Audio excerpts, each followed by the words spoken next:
নমস্কার বন্ধুরা, কেমন আছো সবাই? আশা করছি সবাই ভালো আছো, ভালো থাকার চেষ্টায় আছো, পজিটিভ এনার্জিতে থাকার চেষ্টা করছো। আমি আজ আবারও চলে আসলাম তোমাদের জন্য একটা নতুন রিডিং নিয়ে। প্রথমেই বলে রাখি, এটা পুরোপুরি একটা জেনারেল টাইমলেস রিডিং, সেই কারণে এই রিডিং তোমরা যখনই দেখবে তখনই তোমাদের সাথে রেজোনেট করতে শুরু করে দেবে। আর যেহেতু এটা জেনারেল রিডিং, সেই কারণে প্রত্যেকের সাথে 100% রেজোনেট নাও করতে পারে, তাতে মন খারাপ করার কিছু নেই। যার সাথে যতটুকু ম্যাচ করবে বা রেজোনেট করবে সে ততটুকুই নেবে, বাকিটুকু ঝেড়ে ফেলে দেবে। প্রয়োজনের অতিরিক্ত কেউ নিজের ওপর চাপিয়ে নিয়ে মন খারাপ করার চেষ্টা করবে না। যার মনে হবে যে হ্যাঁ রিডিংটি আমার সাথে ম্যাচ করছে, তোমার ইনটিউশন যদি বলে রিডিংটি তোমার, তবেই বুঝে নিও যে রিডিংটি তোমার। ঠিক আছে? আরেকটা কথা যেটা আমি সবসময় বলে থাকি, পজিটিভ এনার্জিতে থাকার কথা। আমি আগের রিডিংটিতে ভীষণ নেগেটিভ একটা এনার্জি পেয়েছিলাম তোমাদের মধ্যে। আমি চাই আমার পুরো ফ্যামিলি পজিটিভ একটা ভাইব্রেশন নিয়ে থাকুক, নিজেকে পজিটিভ রাখার চেষ্টা করুক। তো আশা করব তোমরা সবাই চেষ্টা করবে নিজেকে পজিটিভ রাখার। যারা যারা মনে করছো যে কোনো কোয়েশ্চেনের অ্যান্সার জানার আছে, একটা পার্সোনাল রিডিং করানোর প্রয়োজন আছে, তাদেরকে বলছি তারা হোয়াটসঅ্যাপ করো 9593268445 এই নাম্বার। আজকের এই রিডিংটিতে যথারীতি প্রতিদিনের মতোই প্রথমে দেখে নেব তোমাদের কি এনার্জি, তারপর দেখে নেব তোমাদের পার্টনারের কি এনার্জি। আজকের দিনে দাঁড়িয়ে কি ভাবছে সে, তোমাকে কি সত্যিই সে ভালোবাসে নাকি অভিনয়? তোমরা যদি এই রিডিংয়ে তোমাদের এনার্জি নিজেদের সাথে ম্যাচ করাতে পারো, তাহলে বুঝে নিও রিডিংটি পুরোপুরি তোমার জন্যে। যদি মনে হয় তোমার এনার্জি তোমার সাথে ম্যাচ করছে না, তাহলে স্কিপ করতে পারো বা গাইডেন্স হিসেবেও দেখতে পারো।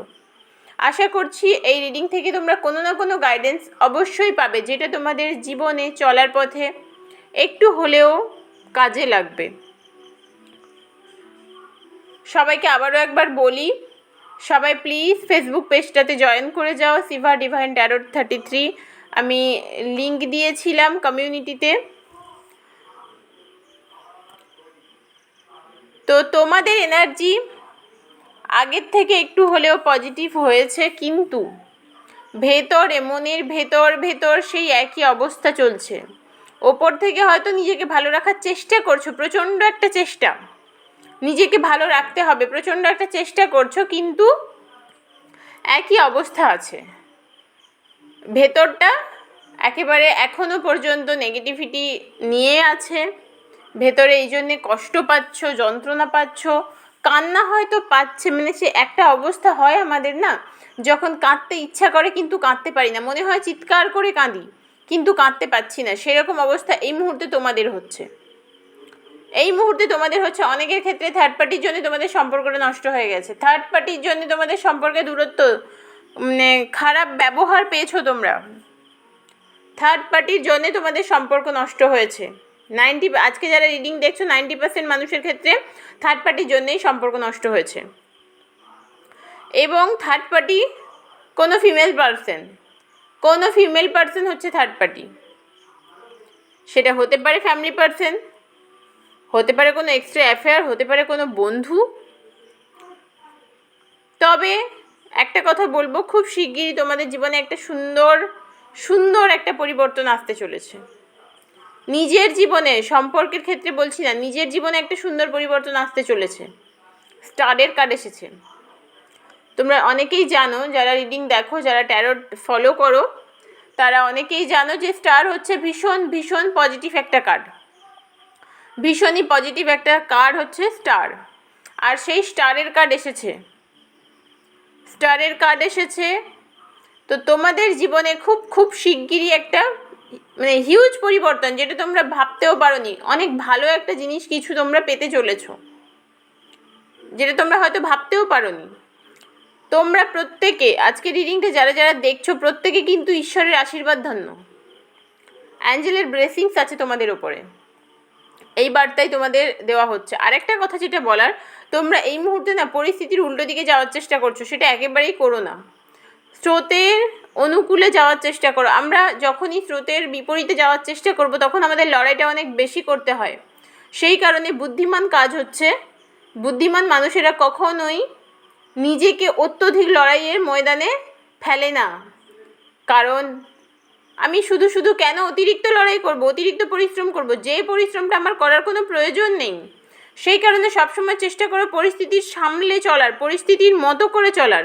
পরিশ্রম কম করতে হবে, এফোর্ট কম দিতে হবে, উল্টে তুমি ফিডব্যাক অনেক বেশি পাবে। চলো এবার দেখে নি তোমাদের পার্সন তোমাদের নিয়ে কী ভাবছে। সে কি সত্যিই ভালোবাসে নাকি এখনও পর্যন্ত অভিনয় করে যাচ্ছে? তোমাদের পার্সনেরও ভীষণ নেগেটিভিটির মধ্যে দিয়ে যাচ্ছে এই সময়টা।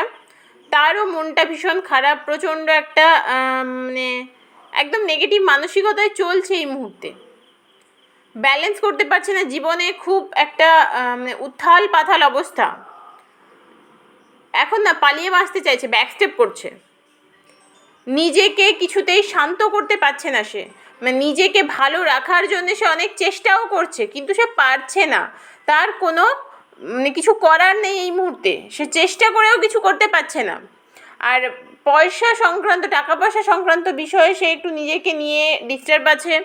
হয়তো হতে পারে কোনো কারণে লোনে জড়িয়ে পড়েছে, বা কোনো নতুন কাজকর্ম করতে গিয়ে বিশাল কোনো ধার দেনা হয়ে গেছে, সেটাকে কিছুতেই সামলাতে পারছে না। বা অনেকের ক্ষেত্রে হয়তো ভালো রোজগারই করছে কিন্তু আরও বেশি করতে চাইছে। মোট কথা টাকা পয়সা সংক্রান্ত বিষয়ে সে ভীষণভাবে ডিস্টার্ব হয়ে আছে নিজেকে নিয়ে, মানে নিজেকে শান্ত রাখতে পারছে না। সে যেভাবে একটা জীবন কাটাতে চেয়েছিল, একটা সুন্দর শান্ত জীবন, সেই জিনিসটা সে পায়নি। তোমার পার্টনারের এই কারণে মনের ভেতরে ক্ষোভ যন্ত্রণা অনেক বেড়ে গেছে, অনেক বেড়ে গেছে। আর এই মুহূর্তে সে সম্পর্কটা নিয়ে কিন্তু সিরিয়াস নয়।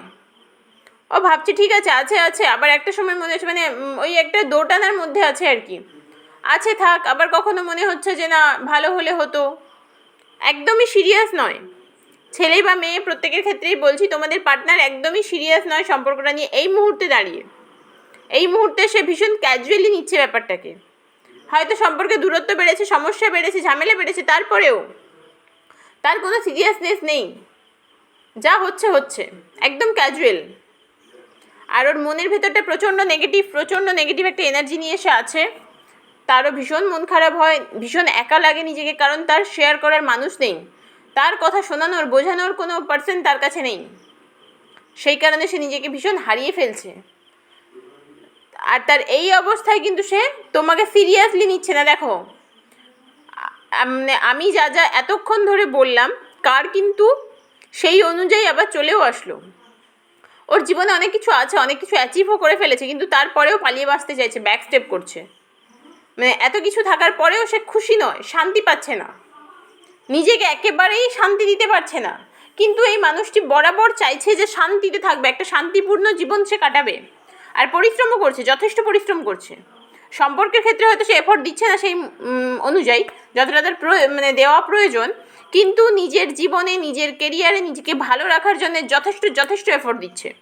তুমি দেখো, যথেষ্ট এফোর্ট দিচ্ছে, মানে প্রচণ্ড পরিশ্রম করছে। আমাকে আরও ভালো থাকতে হবে, আমাকে আরও রোজগার করতে হবে, আরও বেশি মানে কেরিয়ারে আরও বেশি সফল হতে হবে। এই জিনিসগুলো তার মনের মধ্যে কাজ করছে, তোমাদের পার্টনারের মনের মধ্যে। অনেকের ক্ষেত্রে বিয়ে হয়ে গেছিলো, অনেকের ক্ষেত্রে বিয়ে ঠিক হয়ে গেছিলো, সেখান থেকে সমস্যা তৈরি হয়েছে। আবার অনেকের ক্ষেত্রে যারা আনম্যারিড আছো তাদের ক্ষেত্রে দেখতে পাচ্ছি খুব শিগগিরই বিয়ে হওয়ার চান্সও আছে, খুব শিগগিরই একটা বিয়ের কথাবার্তা হবে। বা এটা হতে পারে যে কোনো একটা গেট টুগেদার হলো, সেখানে তোমাদের দেখা হলো, এই ধরনের একটা কিছু হবার চান্স আছে। মানে অনুষ্ঠান, একটা উৎসব, একটা সেলিব্রেশন, এই ধরনের একটা জিনিস হবার চান্স আছে।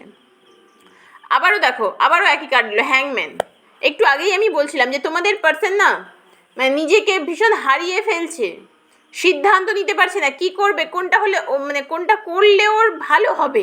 বিশেষ করে সম্পর্কের ক্ষেত্রে তো কোনো সিদ্ধান্তই নিতে পারছে না, কারণ সে কনফিউজড, ভীষণ রকমের কনফিউজড, একদম স্টাক হয়ে আছে। মানে একটা মানুষকে দড়ি দিয়ে জড়িয়ে বেঁধে ফেললে যে অবস্থা হয়, ও কিছু করতে পারবে না, নড়তে চড়তে পারবে না, একদম সেই অবস্থা তোমার পার্টনারের। স্টাক হয়ে আছে একদম, ওখান থেকে কিছুতেই সে বেরোতে পারছে না। নতুন কোনো চিন্তাভাবনা করা, কোনো ভালো কিছু ভাবা, সেটা তার মাথাতেই আসছে না, কারণ সে নিজেকে ওপেন করতে পারছে না। ও নিজেই খুশি নয় নিজের জায়গায়, তো কী করে সে নতুন কিছু ভাববে? ও নিজে একেবারেই খুশি নয়, সেই কারণে সে নতুন কিছু ভাবতে পারছে না। মানে এই অবস্থা হচ্ছে তোমাদের পার্টনারের। আর এই মানুষটি কি করে স্টেপ নেবে এই মুহূর্তে, তোমরা এবার জানতে চাইবে যে দিদিভাই তবে কি আমাদের পার্টনার ফিরে আসবে না, বা এই সম্পর্কটায় আবারও কি কিছু হবে না ভালো কিছু? এবার একটা কথা বলার, যে এই মানুষটি যদি নিজের জায়গা থেকে নিজের ভুল না বুঝতে পারে, নিজে যদি নিজেকে ওপেন করতে না পারে, নিজে যদি নিজেকে ক্লিয়ার করতে না পারে, তাহলে সে কী করে স্টেপ নেবে? দেখো বটমেও কিন্তু টাওয়ারের কার্ড এসেছে, বটমে টাওয়ারের কার্ড এসেছে। এই মুহূর্তে সে নিজেকে একটু শান্ত করে, তার হিলিংয়ের প্রয়োজন আছে, সে যদি হিল করতে পারে তবে অবশ্যই এই সম্পর্কে ভালো একটা সময়, ভালো একটা পরিণতি হবে।